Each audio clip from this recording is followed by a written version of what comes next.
The war had consumed the galaxy for 317 long years. In the depths of space, massive ships fired their weapons at each other with the fury of dying stars, yet neither side could claim victory. Admiral Kevthan stood on the bridge of his enormous battleship, the Void Destroyer. His 6 eyes studied the glowing screen that showed the current battle. Red dots represented his Zorathian Empire ships, while blue dots marked the enemy Kepler coalition forces. They danced around each other in the darkness, shooting plasma, beams and energy bolts, but nothing ever changed. "Admiral, the enemy is bringing more ships to Sector 7, his young officer reported, his voice tired from years of the same reports. Kevthan's 4 arms crossed over his chest as he let out a deep breath. Every day was the same. The coalition would send reinforcements. His forces would respond. They would fight for weeks or months, and then someone would retreat. Neither side ever won completely. It was like a deadly game that nobody could finish. The Zorathian Empire controlled half the galaxy with their advanced technology and disciplined military. They had energy shields that could stop most weapons, ships that could travel faster than light, and plasma cannons that could destroy planets. Their soldiers were trained from birth to follow orders without question.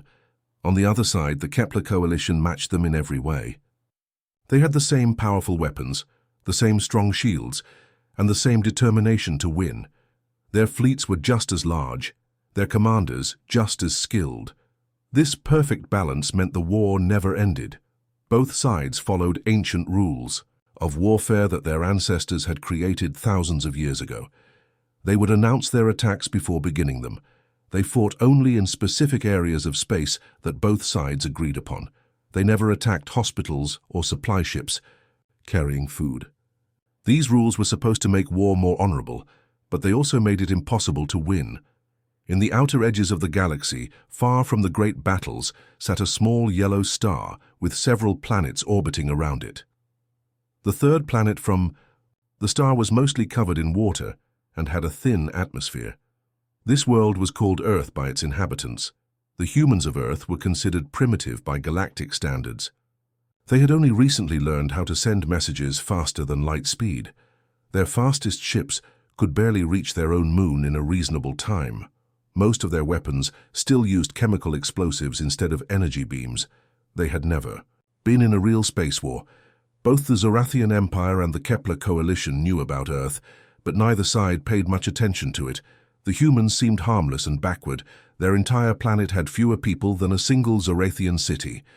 Their military was tiny and used outdated equipment.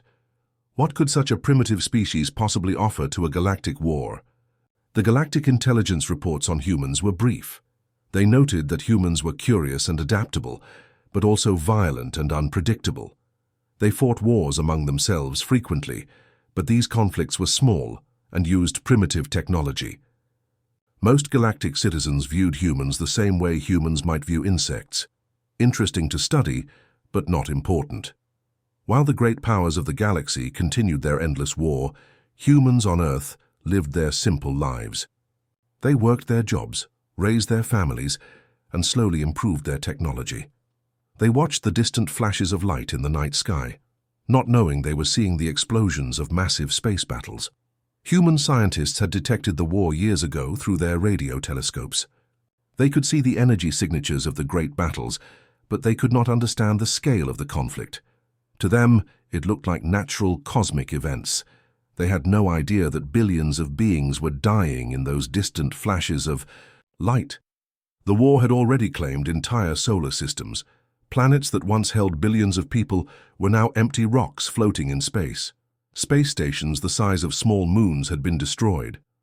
The cost in lives and resources was beyond counting, but still the war continued. Admiral Kevthan looked at the battle report on his desk. Another inconclusive engagement. His forces had fought bravely, destroyed several enemy ships, but achieved no strategic advantage. Tomorrow would bring another battle just like this one. Next month would bring more of the same. Next year would be no different. He wondered if his great-grandchildren would still be fighting this same war when they reached his age. The thought made him feel very tired. In the Coalition Command Center on the other side of the galaxy, General Tevkus was thinking similar thoughts. He had been fighting the Zorathians for most of his adult life. His father had fought them, and his grandfather before that. The war had become a way of life that nobody remembered how to stop. Neither side could imagine that the solution to their centuries-old conflict might come from a small blue planet where primitive beings called humans lived simple lives under a single yellow star. The galaxy was about to learn that sometimes the most powerful weapon is not advanced technology, but a completely different way of thinking. Prime Minister Dalaran sat in his private office, staring at numbers that made his heart sink. The holographic display showed casualty reports from the latest battles, and the numbers were terrible. 12 billion coalition citizens had died in the war. Entire planets had been turned into burning wastelands. Cities that had stood for thousands of years were now nothing but dust and ash. The Zorathian Empire was not suffering any less, but they seemed to have more determination to keep fighting. Their latest advance had captured 3 more star systems, pushing deeper into coalition territory. Every day brought news of more defeats, more losses, more worlds falling to the enemy. Dalaran called an emergency meeting of his war council. The leaders of the coalition military gathered in the secure conference room deep beneath the capital city. Their faces showed the same exhaustion and despair that Dalaran felt in his bones. "We need a new strategy," Dalaran announced to the room. "What we are doing is not working. We are losing this war slowly but surely." General Tevkus, the coalition's top military commander, shook his head sadly. His uniform was covered with medals from 100 battles, but none of those victories mattered now. "Prime Minister, we have tried everything. New weapons, different tactics, surprise attacks. Nothing works. The Zorathians match us ship for ship, gun for gun. They have the same technology we do. This has become a war of attrition, and they seem to have more resources than we do." The other military leaders nodded in agreement. They had been fighting the same enemy for so long that both sides knew exactly what the other would do. Every battle followed the same patterns. Every strategy had been tried before. The war had become predictable and deadly. Intelligence Director Mordin sat quietly in the corner, studying a small data pad. He was older than most of the others, with grey hair and tired eyes that had seen too many secrets. He rarely spoke in these meetings, but when he did, people listened. "What about the humans?" Mordin asked quietly. The room became completely silent. Everyone turned to look at him as if he had said something crazy. Then General Tevkus started laughing, and several other officers joined him. "Humans?" General Tevkus said between laughs. "Those primitive apes? They barely have plasma weapons. Their fastest ships are slower than our cargo vessels. They have never fought a real space war. What could they possibly do to help us?" But Prime Minister Dalaran was not laughing. He knew Mordin well enough to know that the old intelligence director never spoke without a good reason. "What makes you suggest them, Mordin? What do you know that we do not?" Mordin stood up and activated the large holographic display in the center of the room. Images of human military history began to appear in the air. Ancient battles with primitive weapons, but something about them was different. "They fight differently than we do," Mordin explained. "Look at these historical records. Humans do not always win because they have better weapons or more soldiers. They win because they adapt. They change their tactics in the middle of battle. They use strategies that their enemies do not expect." The holographic display showed human warriors using guerrilla tactics, hiding in forests and mountains, striking at supply lines instead of fighting big battles. It showed humans using deception and tricks to defeat larger armies. It showed them winning wars by doing things that seemed impossible. "But their technology is so primitive," another officer protested. "What good are primitive tactics against plasma cannons and energy shields?" Mordin smiled slightly. "Technology is not everything. The Zorathians have the same technology we do, and we have been fighting them to a stalemate for 3 centuries. Maybe what we need is not better technology, but better thinking." He changed the display to show more recent human conflicts. "Look at how they fight each other. They do not follow the ancient rules of warfare that we and the Zorathians follow. They attack supply lines. They use psychological warfare. They strike at unexpected times and places. They do not fight honorable battles. They fight to win." General Tevkus stopped laughing. "You are seriously suggesting that we ask primitive humans to help us fight the most advanced military in the galaxy?" I am suggesting that we are desperate, Mordin replied calmly. We are losing this war using conventional tactics. Maybe it is time to try unconventional ones. Dalaran studied the images floating in the air. The humans did seem to fight very differently from galactic norms. Their tactics were chaotic and unpredictable. They seemed to break every rule of civilized warfare. What would we offer them? Dalaran asked. Technology, Mordin said. Share some of our advanced science with them. Help them improve their ships and weapons. In return, they help us think of new ways to fight this war. The room was quiet as everyone considered this strange idea. Ask primitive humans to help fight a galactic war. It seemed impossible. But they were desperate, and desperate times called for desperate measures. Send a diplomatic mission to Earth, Dalaran decided. Let us see what these humans can offer us. 3 days later, a sleek coalition starship entered Earth's solar system for the first time in history. The humans were about to discover that they were not alone in the universe, and that the galaxy needed their help. Captain Hansol Kim felt the vibration of the ship's engines beneath his feet as he stood on the bridge of the ESV Determination. This was humanity's first real warship, designed for interstellar combat, built with a combination of human engineering and alien technology that the Coalition had shared with Earth. The bridge was smaller than the massive alien command centers, but every surface was covered with screens and controls that his crew operated with focused precision. Beside him, strategic advisor Lee Min-ho stared at the tactical displays with growing amazement.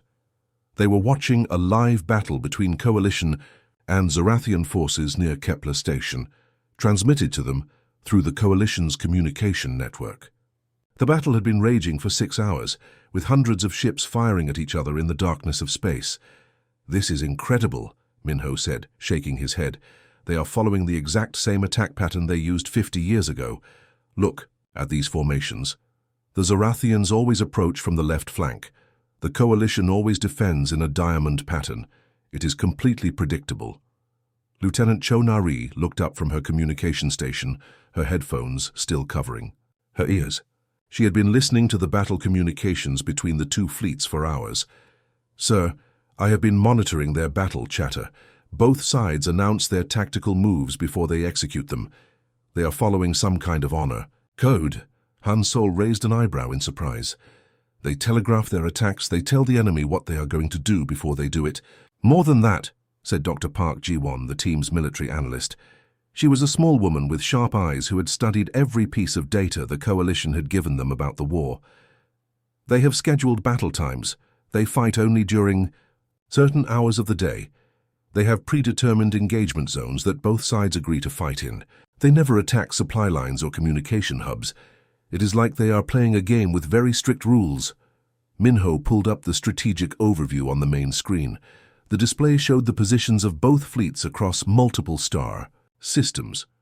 3 centuries of war and neither side has thought to target the enemy's ability to coordinate? Look at this. Both sides have their command centers clearly marked and completely undefended. This is not warfare, this is theater. The human crew watched in fascination as the alien battle continued. The Zorathian ships would advance in formation, announce their attack over open channels, and then fire their plasma cannons at predetermined targets. The Coalition ships would respond by announcing their defensive maneuvers and returning fire at specific intervals. It was like watching a deadly dance where both partners knew all the steps. They could end this war in hours if they wanted to, observed Lieutenant Park Soo-jin from the weapons station. Look how exposed their supply ships are. Look how their command vessels stay in the same positions. A single surprise attack on the right targets could cripple either fleet. Dr. Park Ji-won pulled up historical data from the war. I have been studying their battle records for weeks. Every major engagement follows the same pattern. They never attack during rest periods. They never target civilian infrastructure. They never use deception or surprise tactics. They fight like ancient knights following a code of chivalry. Hansol walked over to the tactical display and studied it carefully. His military training had taught him to look for weaknesses in enemy positions. But what he saw here was almost unbelievable. Both fleets had obvious vulnerabilities that they seemed to deliberately ignore. In human warfare, the first rule is to disrupt the enemy's ability to communicate and coordinate, he said. But look at this. Both sides have communication relay stations sitting completely unprotected. They could blind each other's fleets with a few well-placed strikes. Min Ho nodded in agreement. And their supply lines are even more vulnerable. They transport fuel and ammunition on regular schedules along predictable routes. No escorts, no defensive measures. It is like they want to be attacked. Lieutenant Cho Nari continued listening to the communications. Sir, they are scheduling their next engagement for tomorrow at 0800 Galactic Standard Time. Both sides are announcing which ships will participate and what formations they will use. The human crew exchanged glances of disbelief. In human military history, surprise and deception were fundamental tactics. The idea of announcing your battle plans to the enemy seemed insane. They have turned warfare into a ritualized sport, Dr. Park Ji-won concluded. They are more concerned with following proper procedures than actually winning the war. Han Sol studied the data for several more minutes, his mind racing through possibilities. The coalition had asked humanity to help them find a new way to fight this war, but what Han Sol was seeing suggested that the solution was much simpler than anyone had imagined. The coalition thinks they need better weapons or new tactics, he said finally. But their real problem is that they are fighting a gentleman's war against an enemy who is also a gentleman. Both sides are so concerned with fighting honorably that they have forgotten how to fight effectively. Min Ho smiled grimly. And humans have never been particularly concerned with fighting like gentlemen. Han Sol nodded slowly. The solution was becoming clear in his mind. Send a message to Earth Command, he ordered. Tell them we have found their weakness. The enemy is not their technology or their numbers. The enemy is their predictability. And predictable enemies are the easiest. Enemies to defeat. At exactly 8 o'clock in the morning, Galactic Standard Time, something happened that would change the course of the 300-year war. 12 human ships appeared out of hyperspace in 17 different star systems across the galaxy. They moved like ghosts, striking without warning at targets that no one had ever considered worth attacking. Admiral Kevthan was sitting in his command chair aboard the Void Destroyer, drinking his morning stimulant and reading routine reports. The morning briefing was always the same: troop movements, supply schedules, and planned battles for the day. He was thinking about the upcoming engagement at 800 hours when his communications officer suddenly went pale. Sir, we have lost contact. With Relay Station Alpha 7, the officer reported, his voice shaking slightly. Kevthan did not look up from his reports. Communication problems were common in wartime. Repair crews? He asked absently. No, sir, it is gone, completely destroyed. Now Kevthan looked up, his 4 eyes focusing on the communications station. What do you mean, gone? Before the officer could answer, alarms began sounding throughout the ship. More reports flooded in from across the Zorathian Empire. Manufacturing base Gamma 12 was offline. Command bunker Delta 3 was not responding. Supply depot Theta 9 had been destroyed. Critical infrastructure that had operated safely for decades was disappearing one by one. Captain Yoon Soo-jin smiled grimly as her ship, the ESV Silent Strike, completed its attack run on the Zorathian Automated Weapons Factory. The factory had been producing plasma cannons for the Empire for over a century, completely undefended because no one had ever thought to attack it. The rules of galactic warfare said that manufacturing facilities were off-limits, but humans had never agreed to follow those rules. Target eliminated, she reported to Captain Han Sol over the secure communication channel. Moving to secondary objective, her ship turned and disappeared back into hyperspace, leaving behind only wreckage and confusion. The factory workers had barely had time to realize they were under attack before the facility was destroyed. No warning, no honor code, no predetermined engagement zone. Just swift, decisive action. Across the galaxy, Captain Zhang Taiho and his team were carrying out an even more devastating attack. They had infiltrated the coalition communication networks using advanced human computer technology. Instead of destroying the networks, they were inserting false orders and creating chaos in the fleet coordination systems. Coalition ships received orders to move to positions that did not exist. Supply convoys were redirected to empty space. Entire fleets found themselves waiting for reinforcements that were never coming. The carefully organized military machine that had functioned for centuries was falling apart in real time. Network. Infiltration successful, Tejo reported. Coalition command structure is compromised. They cannot coordinate their forces. Captain Bei Haiwan led her squadron in the most audacious attack of all. Her 3 ships struck at fuel depots belonging to both sides simultaneously. The Zorathians and the Coalition had never attacked each other's fuel supplies because it was considered dishonorable. Both sides needed fuel to continue the war, so both sides had agreed to leave fuel depots alone, but Haiwan's ships destroyed 6 major fuel depots in less than an hour. Suddenly, hundreds of ships from both fleets found themselves unable to refuel. They were stranded in space, their crews watching helplessly as their fuel gauges dropped toward zero. Fuel depot attacks complete, Haiwan reported. Both fleets are experiencing critical supply shortages. The human attacks continued with mechanical precision. Communication relay stations that had operated for centuries were destroyed in minutes. Command bunkers that had never been attacked were reduced to rubble. Supply lines that both sides had considered sacred were severed. By 11 o'clock in the morning, both the Zorathian Empire and the Kepler Coalition had lost 70% of their strategic infrastructure. The careful balance that had maintained the war for 3 centuries was completely destroyed. Admiral Kevthan stood in his command center, watching his empire fall apart on the tactical displays. Reports came in every few minutes of another critical facility destroyed, another communication link severed, another supply line cut. His massive fleet was still intact, but it was becoming blind and deaf. "Sir, we cannot contact Fleet Command," his communications officer reported. "All our relay stations are gone." "What about the supply convoys?" Kevthan asked. "None are responding, sir. We think they have been destroyed or captured." On the other side of the galaxy, Coalition Prime Minister Dalaran was experiencing the same nightmare.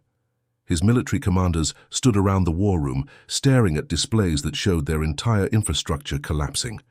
They had the most powerful fleet in the galaxy, but it was useless without fuel, communication, or coordination. By 1 o'clock in the afternoon, both fleets were floating blind in space. Ships that had been preparing for battle just hours before were now unable to communicate with their command or resupply their weapons. The war that had lasted 3 centuries was effectively over. The humans had done in 5 hours what neither side had managed to do in 300 years. They had not won through superior technology or larger numbers. They had won by attacking the things that made war possible: communication, supply, and coordination. The galaxy would never be the same. Ambassador Xin Dongwu walked slowly into the conference room aboard Harmony Point, a neutral space station that had been built specifically for peace negotiations. The room was large and circular, with a massive table in the center, surrounded by chairs for dozens of representatives. Today, those chairs held the most powerful military leaders in the galaxy, but they looked nothing like the confident commanders they had been just days before. The once mighty admirals and generals from both the Zorathian Empire and the Kepler Coalition sat in stunned silence. Their uniforms were still covered with medals and ribbons from countless battles, but their faces showed only confusion and defeat. These were beings who had commanded fleets of thousands of ships, who had controlled entire star systems, who had fought the longest war in galactic history. Now they sat like children who had been caught breaking the rules. Ambassador Dongwu was a small man by human standards, wearing a simple dark suit instead of a military uniform. He carried no weapons, had no guards, and commanded no fleet. Yet everyone in the room knew that he represented the power that had just changed the galaxy forever. "Earth offers a simple proposal," Dongwu said calmly, his voice carrying easily across the silent room. "Immediate ceasefire, full peace negotiations, and establishment of a new Galactic Council to prevent future conflicts. Your alternative is the complete dismantling of your remaining military assets." The silence stretched for long minutes. The alien leaders looked at each other, but no one seemed to know what to say. Finally, Prime Minister Dalaran of the Kepler Coalition found his voice. "How?" he asked, his words barely above a whisper. "How did you defeat us so quickly? We had been fighting this war for 3 centuries. You destroyed our entire military capability in 5 hours. How is that possible? Dongwu smiled slightly, but there was no cruelty in his expression. You did not lose because we were stronger than you, he replied. You lost because you forgot that war's purpose is victory, not perpetual conflict. While you played by ancient rules of honor, we focused on ending the war. Admiral Kevthan leaned forward in his chair, his forearms gesturing in frustration. Your technology is centuries behind ours. Your ships are slower. Your weapons are weaker. Your numbers are tiny compared to our fleets. How could primitive humans defeat the most advanced civilizations in the galaxy? Captain Han Sol Kim stepped forward from where he had been standing, quietly behind the ambassador. Unlike Dongwu, he wore a military uniform, but it was simple and practical compared to the elaborate dress uniforms of the alien officers. Technology means nothing without strategy, Han Sol said firmly. We studied your patterns for 3 months. You broadcast your intentions before every attack. You followed predictable schedules that never changed. You left your vital systems completely undefended because attacking them was not considered honorable. You made it easy for us. Dr. Park Ji-won activated a small device, and a holographic display appeared above the conference table. The display showed tactical diagrams and battle plans, comparing human military tactics with galactic warfare patterns. In human history, we call this asymmetric warfare, she explained. You prepared for the war you expected, not the war you got. You expected us to challenge your fleets in direct battle, ship against ship, following the same rules you had used for centuries. Instead, we attacked the systems that made your fleets possible. The holographic display showed the attacks that had crippled both empires. Communication stations destroyed without warning, supply depots eliminated while undefended, command centers struck during what should have been safe periods, manufacturing facilities targeted despite being considered off-limits by galactic law. You built your entire military structure around the assumption that your enemies would fight like gentlemen, Han Sol continued. But we are not gentlemen. We are soldiers. Our job is to win wars and end conflicts, not to fight endless battles that accomplish nothing. General Tevikas of the coalition spoke up, his voice filled with bitter understanding. You ignored the rules of civilized warfare. We ignored rules that kept a war going for 300 years, Dongwu replied. Rules that killed billions of people and destroyed entire worlds.